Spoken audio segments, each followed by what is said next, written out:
The fact that successful people that I've met know that their energy is actually worth more than their time. And let me explain this, because time is fixed. We have 24 hours in the day, we can't change that.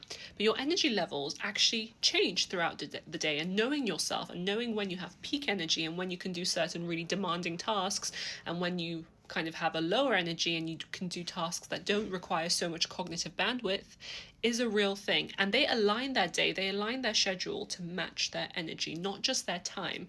Having an hour to fill seems simple, but then you don't know your energy levels at that point. So you truly need to be able to match that. Listen to this. Productivity research shows we're more effective when we match demanding work, so work that is cognitively challenging. Let's say you're doing something that really requires a lot of brain power. That could be earlier in the day, later in the day, depending on when you work best.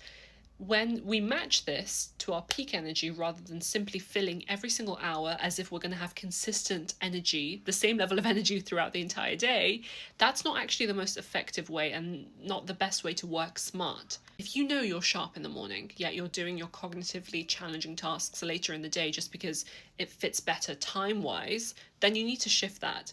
And if you know that you work out better in the afternoon, because it just fits better into your routine, then you need to shift that as well. So you need to realize what works and realize that time, although it's limited, energy is even more of a valuable resource, because you can do a lot in an hour if you have really good energy, if you're really well rested and you're ready to go and your cognition is really at super strength.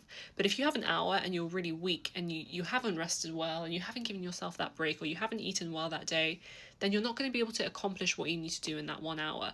We think that time is very equal, but it does depend on your energy levels and what you can achieve in that time.